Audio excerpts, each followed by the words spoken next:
नमस्कार दोस्तों, एक बार फिर से आप सभी का स्वागत है नर्सिंग किंगडम में। नर्सिंग किंगडम की ओर से दोस्तों शानदार जानदार धमाकेदार नोटसेट सीरीज का पहला भाग का सबसे पहला सवाल आप लोगों के सामने। क्वेश्चन है दोस्तों, at night a man has come to emergency department and tells everyone that he is the director of this hospital and talks to everyone about organizing today's party. क्या बात है, मौज हो गई यहाँ पर इमरजेंसी डिपार्टमेंट की। The doctor on duty for him in this situation made observational notes of severe elevation of mood with delusions of grandeur which occurs in severe mania। Condition clear है, कौन सी है? सीवियर मेनिया कंडीशन है। Describe the given situation in one term as nursing officer. अब दोस्तों यहाँ पर हमें एक टर्मिनोलॉजी पहचाननी है। बात करते हैं यहाँ पर डेल्यूजन ऑफ ग्रेंडियोसिटी की, तो बिल्कुल ये क्लियर है क्योंकि वो खुद को बता रहा है, हॉस्पिटल का डायरेक्टर बता रहा है। और बात करते हैं सीवियर एलिवेशन ऑफ मूड की, तो बिल्कुल क्योंकि वो यहाँ पर पार्टी, इमरजेंसी डिपार्टमेंट बहुत बड़ा होता है, हेल्थ केयर टीम वहाँ पर बहुत ज्यादा नंबर्स में वहाँ पर स्टाफ रहता है, उनको वो पार्टी देने की बात कर रहा है। तो दोनों चीजें यहाँ पर क्लियर है, हैंड्स प्रूफ है। अब बात करते हैं किसकी, ये जो चीजें हैं ये चीजें हैं किसकी?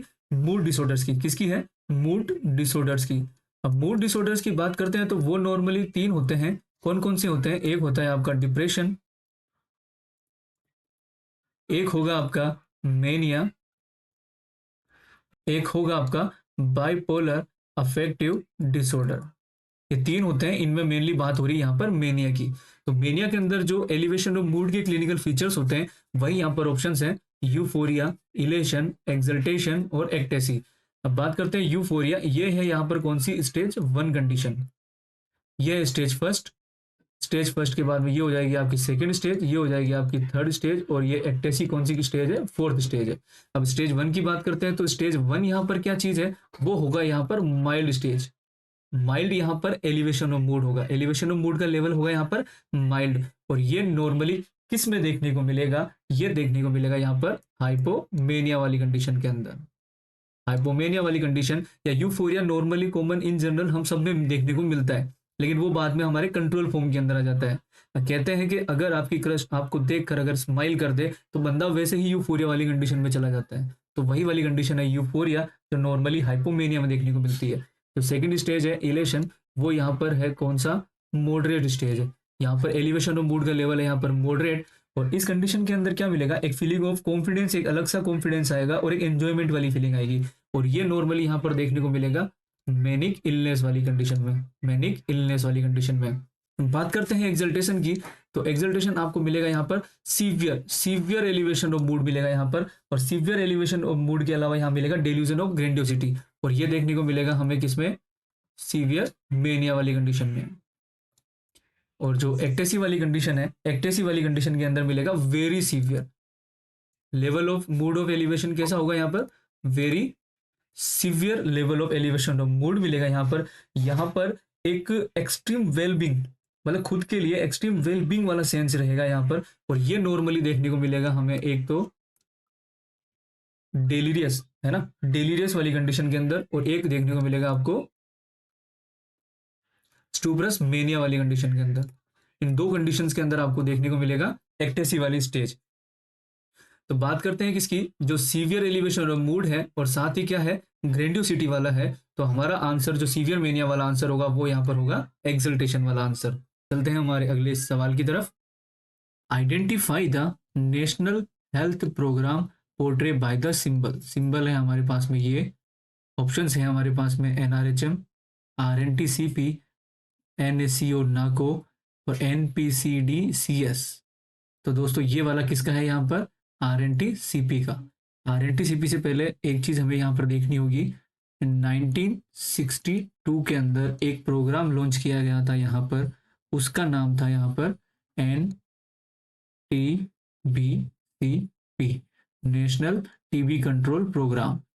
इसका जो यहाँ पर मेन ऑब्जेक्टिव था वो यही था कि पूरे इंडिया के अंदर नेशन वाइज टीबी के जितने केसेस हैं उनको जितना हो सके उतना जल्दी आइडेंटिफाई कर ले, ठीक है, केस डिटेक्शन, और जितना हो सके उतना जल्दी उसका ट्रीटमेंट हो जाए। और साथ ही साथ उसके प्रिवेंशन के ऊपर भी यहाँ पर जोर दिया जा रहा था। लेकिन किसी कारणों की वजह से ये यहाँ पर क्या हुआ, इसका सक्सेस रेट इतना हाई नहीं रहा।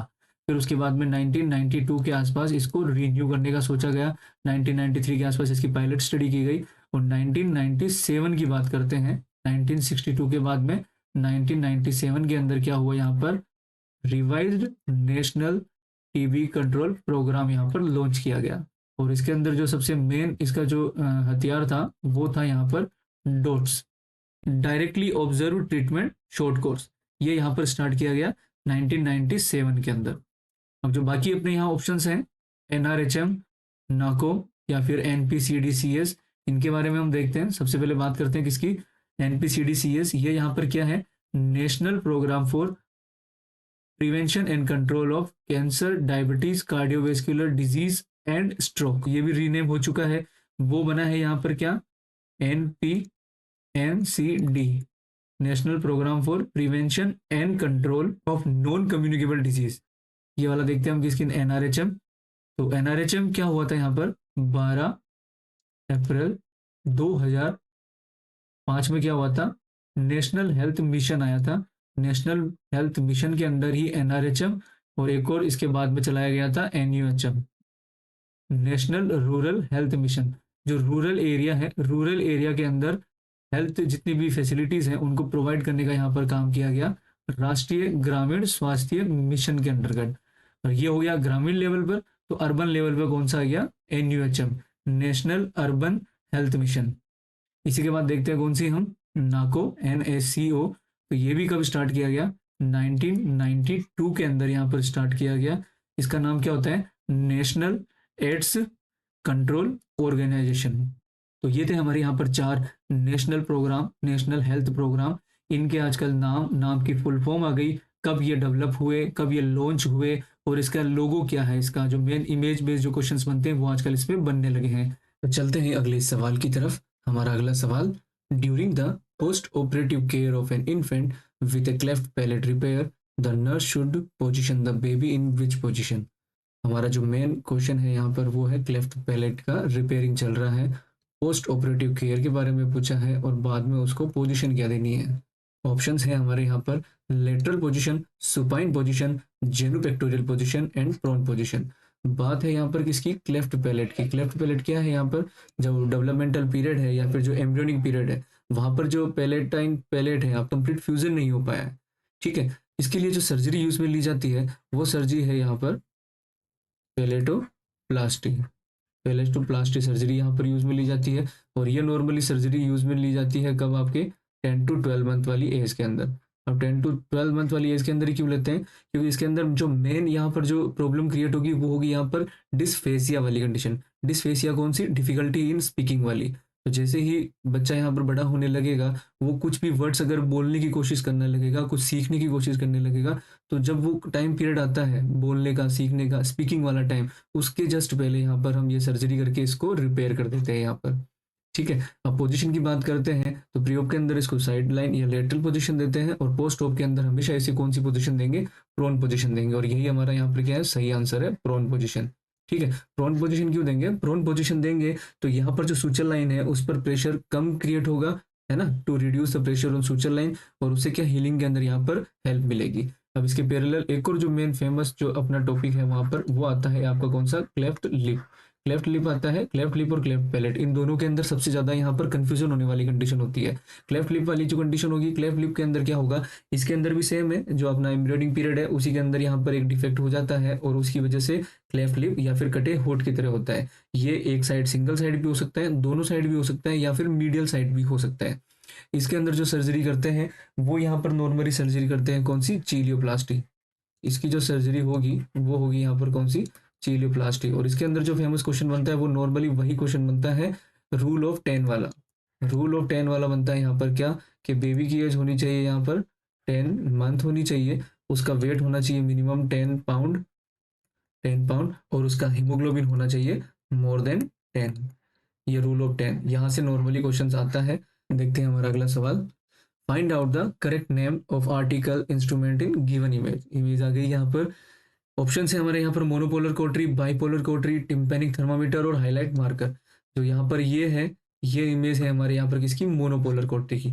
बात करते हैं कोटरी की, तो कोटरी यहाँ पर क्या है, ओटी के अंदर यूज में लिया जाने वाला एक बहुत ही यूजफुल इंस्ट्रूमेंट है। यहाँ पर इसकी मदद से क्या करते हैं हम यहाँ पर हीट प्रोड्यूस करते हैं और हीट प्रोड्यूस करके क्या करेंगे, कोटराइज करने के काम आएगा, टिश्यूज को कोटराइज करने के काम आएगा, उनको टिश्यूज को डिस्ट्रॉय करने के काम आएगा, ब्लीडिंग अगर वहां पर हो रही है तो उसको स्टॉप करने के काम आता है। और जो ये हीट प्रोडक्शन यहाँ पर जो हो रहा है वो हीट प्रोडक्शन के तौर पे ही इसको क्या है, इसके 4 तरह के टाइप हैं।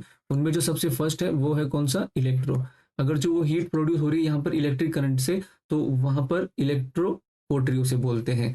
अगर वो होती है किससे, केमिकल से, तो उसे केमिकल कोटरी कहते हैं। अगर वो किससे होता है, रेडिएशन से यहाँ पर करते हैं, तो उसे रेडियो फ्रीक्वेंसी कोटरी बोलते हैं। ठीक है, और अगर वही अगर लेजर से हो रहा है तो उसे लेजर कोटरी कहते हैं। हमारे यहाँ पर कौन सी है ये कोटरी, मेन इलेक्ट्रो कोटरी। इलेक्ट्रो कोटरी के अंदर क्या होता है, ये देख सकते हैं यहाँ पर, ये जो इलेक्ट्रिक करंट जहां से अपने पास हो रहा है, इलेक्ट्रोड है ना, अगर वो सिंगल इलेक्ट्रोड है यहाँ पर तो वो कौन सी है, मोनोपोलर कोटरी है। अगर आप इसके अंदर कोटरी मशीन के अंदर देखना चाहें तो ये आपका पिन है यहाँ पर, ये आपकी कोटरी मशीन के अंदर ऐड होगी जहाँ से इसको पावर मिलेगी। ये यहाँ पर इसके दो आप बटन देख सकते हैं, एक कट करने के और एक कोएगुलेट करने के काम आएगा। ठीक है, अब बाइपोलर कोटरी की बात करते हैं तो ये देख सकते हैं यहाँ पर, अगर ये यहाँ पर क्या है, दो आपके इलेक्ट्रोड है यहाँ पर, तो ये कौन सी हो जाएगी, बाइपोलर आ जाएगी। चलते हैं हमारे अगले सवाल की तरफ। Which of the following stages not have a role in OT checklist. Options हैं हमारे sign in, sign out and time out. अब ओटी चेकलिस्ट ये कौन सी है, ओटी की सेफ्टी चेकलिस्ट है। ओटी की सेफ्टी चेकलिस्ट के अंदर सबसे पहला कौन सा आता है यहाँ पर, सबसे पहला आएगा आपका कौन सा, साइन इन। साइन इन कौन सा आएगा, जस्ट बिफोर एनेस्थीसिया, है ना, जैसे ही एनेस्थीसिया देने लगेंगे उससे पहले वाला जो टाइम अगर हम नोट करेंगे तो वो कौन सा आएगा, यहाँ पर साइन इन वाला आएगा। इसके बाद आएगा दूसरा आपका कौन सा, टाइम आउट वाला। टाइम आउट वाला कौन सा आएगा यहाँ पर, जस्ट बिफोर स्किन इंसिजन। जैसे ही हम यहाँ पर स्किन इंसिजन यहाँ पर करने लगेंगे उससे पहले वाला जो टाइम है यहाँ पर वो कौन सा आएगा, टाइम आउट आएगा। और इसके बाद थर्ड और लास्ट आएगा कौन सा यहाँ पर, साइन आउट वाला। साइन आउट वाला, साइन आउट वाला कौन सा है, जैसे ही यहाँ पर पूरा आपका सर्जरी कंप्लीट हो जाता है और पेशेंट ओटी को छोड़कर यहाँ पर बाहर की तरफ ट्रांसफर करने लगता है, वो टाइम है यहाँ पर कौन सा, साइन आउट वाला। तो यहाँ पर सही आंसर हमारा कौन सा है, टाइम इन यहाँ पर नहीं है। बाकी साइन इन, टाइम आउट और साइन आउट ये तीनों यहाँ पर ओटी सेफ्टी चेकलिस्ट के अंदर आते हैं। दोस्तों ये मोस्ट इंपॉर्टेंट और सबसे क्लासिकल और ट्रेडिशनल क्वेश्चन है। एक बार ये आने लगा तो उसके बाद लगभग जितने एम्स होते थे सबके अंदर एक एक चक्कर काट के नो सेट के अंदर भी इस क्वेश्चन को देखा गया है। चलते हैं अगले सवाल की तरफ। Which of the following instrument use to measure newborn length. Option है हमारे ए, ये हो गया बी आपका, ये हो गया सी और ये हो गया डी। ये ई के अंदर कौन सा दे रखा है यहाँ पर, ये दे रखा है इन्फेंटोमीटर। ठीक है, बी के अंदर दे रखा है कौन सा, स्टेडियोमीटर। ये हमें पता है ये कौन सा है, बीपीएफ है यहाँ पर। और ये यहाँ पर कौन सा है, Shakir step. Shakir step, Shakir step जिसे नॉर्मली यूज में लेता है, ये नॉर्मली माल न्यूट्रिशन को असिस्ट करने में काम आता है। और ये यहाँ पर मेजर करेंगे हम इससे MUSC, mid upper arm circumference. ठीक है, अपर आर्म है उसके चारों तरफ ये जो आपका टेप है, ठीक है, इसी को यहाँ पर इसके चारों तरफ कवर करेंगे और यहाँ पर इसकी रीडिंग आएगी। ठीक है, ये शाकिर स्टेप है। बीपी हमें पता ही है, बीपीएफ से बीपी को मेजर करते हैं। ये स्टेडियोमीटर है, स्टेडियोमीटर के अंदर क्या करेंगे, यहाँ पर हम इस तरीके से खड़े करके और उसकी हाइट मेजर करेंगे। ठीक है, क्या मेजर करेंगे, यहाँ पर हम हाइट मेजर करेंगे और खड़ा करके ये यहाँ पर क्या आएगी, इसकी रीडिंग आएगी यहाँ पर। ठीक है, और ये इन्फेंटोमीटर है, नाम के अंदर यहाँ पर क्या आ रहा है, इन्फेंट आ रहा है, तो इन्फेंट्स की क्या लेंथ है ना, लेंथ, क्योंकि वो खड़े तो हो नहीं पाएंगे वहां पे, तो उसकी लेंथ मेजर करते हैं। इसके अंदर क्या करेंगे, बेबी को इस तरीके से यहाँ पर लेटाएंगे और उसकी लेंथ मेजर करेंगे, ये यहाँ पर आएगी इसकी रीडिंग यहाँ पर। ठीक है, तो हमारा यहाँ पर न्यू बोर्न की लेंथ पूछा गया है, तो हमारा सही आंसर कौन सा हो जाएगा, ए हो जाएगा। And nursing officer in post anaesthesia care unit observes that after an abdominal cholecystectomy a patient has serosanguous drainage on the abdominal dressing. What should be the next nursing action? Priority wise question है। Next nursing action क्या पर होगा, यहाँ पर nursing officer का, change the dressing, okay, replace the tape with Montgomery dice, support the incision with an abdominal binder and re enforce the dressing. सबसे पहले यहाँ पर देखते हैं कि पोस्ट एनेस्थीसिया केयर यूनिट है अभी तक, क्योंकि ये वार्ड के अंदर शिफ्ट नहीं हुआ है, मतलब जस्ट अभी सर्जरी हुई है और वहां पर एब्डोमिनल कोलिसिस्टेक्टोमी हुई है। और वहां पर कौन सा फ्लूइड है, यहाँ पर कौन सा ड्रेनेज है, सीरोसैंग्विनस ड्रेनेज है। यहाँ पर अगर ऑप्शंस देखते हैं हम कौन सा, चेंज द ड्रेसिंग, तो चेंज नहीं करेंगे यहाँ पर, क्योंकि अभी तो जस्ट उसका ऑपरेट हुआ है वो, और उसके बाद में अगर बार बार ऐसे फ्रीक्वेंटली अगर चेंज करेंगे तो ना तो वहां पर वुंड हीलिंग होगी और वहां पर इन्फेक्शन के चांसेस भी यहाँ पर बढ़ेगा। अब अगला ऑप्शन हमारा कौन सा, replace the tape with Montgomery tie, नहीं बिल्कुल नहीं, ये भी यूज में नहीं लेंगे। ठीक है, ये भी यूज में नहीं लेंगे, ये यहाँ पर हेल्पफुल नहीं है यहाँ पर। Support the incision with abdominal binder, नहीं ये भी बिल्कुल यूज में नहीं लेंगे, क्योंकि अभी तो जस्ट सर्जरी हुई है, अभी से अगर उसको एब्डोमिनल बाइंडर देंगे तो वहां पर सूचर जो है वहां पर प्रेशर क्रिएट होगा और ये हेल्पफुल हमारी कंडीशन के लिए नहीं होगा। तो सही आंसर हमारा कौन सा है, री, सही है। इस वापस जो ड्रेसिंग है उसको री करेंगे उसको, ठीक है, चेंज कभी भी यहाँ पर ड्रेसिंग नहीं करेंगे। चलते हैं अगले सवाल की तरफ। A nursing officer in the SCU caring for a patient Richa with a large surgical incision, ठीक है, what medication does the nursing officer anticipate from the duty on doctor for this patient? Option है हमारे vitamin C, vitamin B12, vitamin के और vitamin A. Main यहाँ पर हमारा keyword कौन सा है, लार्ज सर्जिकल इंसिजन, ठीक है, लार्ज सर्जिकल इंसिजन है तो वहां पर विटामिन ए भी नहीं आएगा, विटामिन के भी नहीं आएगा, विटामिन B12 भी नहीं आएगा।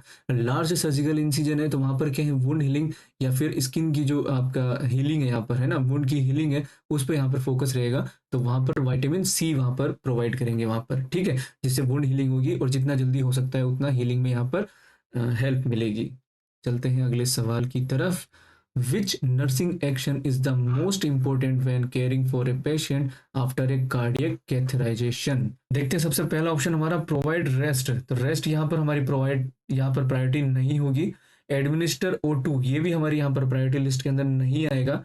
Check distal pulse to the insertion site, ये हमारा बिल्कुल सही जवाब है, क्योंकि यहाँ पर हमने जो कार्डियक कैथेराइजेशन किया है वहां पर किसी तरह की इंजरी नहीं है, किसी तरह का स्पाज्म नहीं है, वो चेक करने के लिए क्या करेंगे, जो हमारी इंसर्शन साइट है वहां की जो सबसे दूर वाली यहाँ पर जो पल्स है उसको हम पैल्पेट करेंगे, उसे हम यहाँ पर चेक करेंगे हम, ठीक है।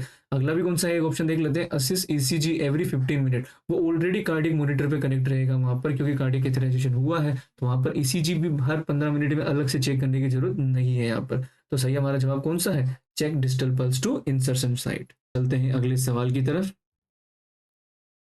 All are true comments regarding hepatitis A except one।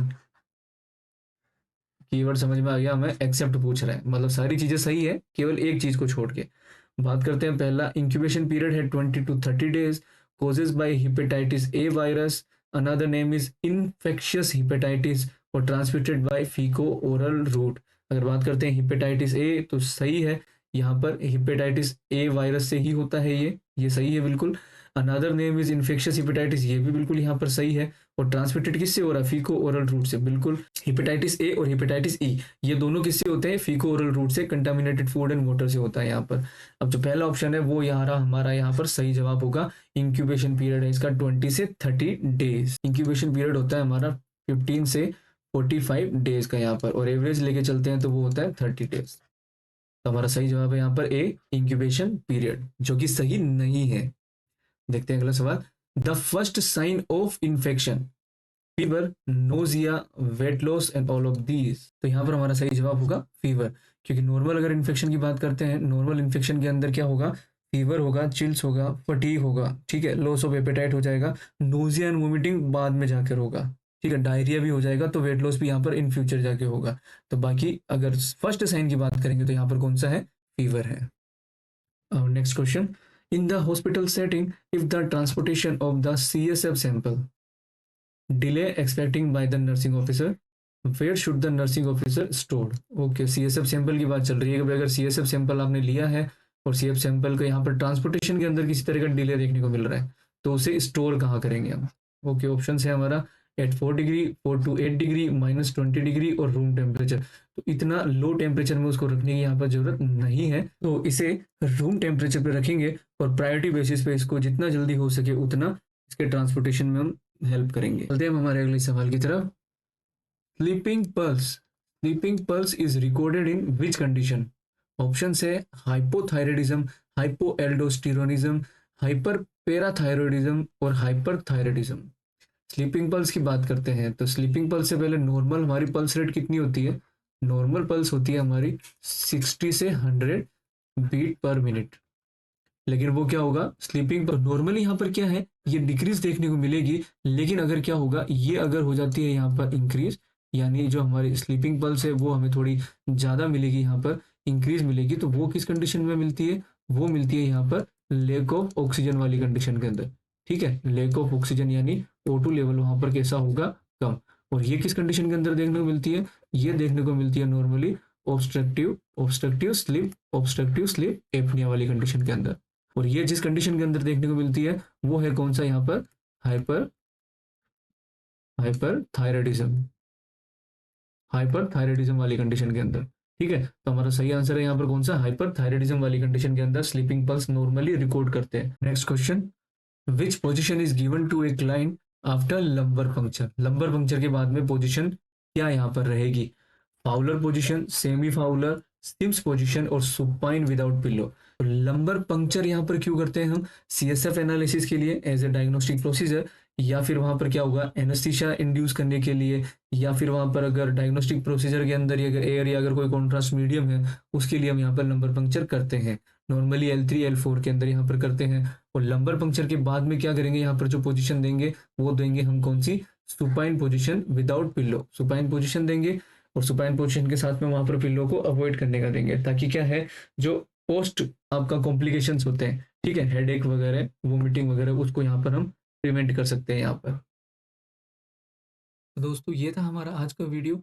और दोस्तों आने वाले जितने भी एग्जाम्स हैं, लाइक नोरसेट हो गया, आपका ESIC हो गया, DSSSB हो गया, BHU हो गया, या जितने भी अदर स्टेट्स के CHO के एग्जाम्स हो गए, उन सभी की तैयारी के लिए दोस्तों आज ही हमारे चैनल को सब्सक्राइब करें और साथ ही दोस्तों बेल आइकन प्रेस करना ना भूलें, ताकि आपसे हमारी कोई वीडियो मिस ना हो। तो दोस्तों फिर मुलाकात होगी। जय हिंद, वंदे मातरम।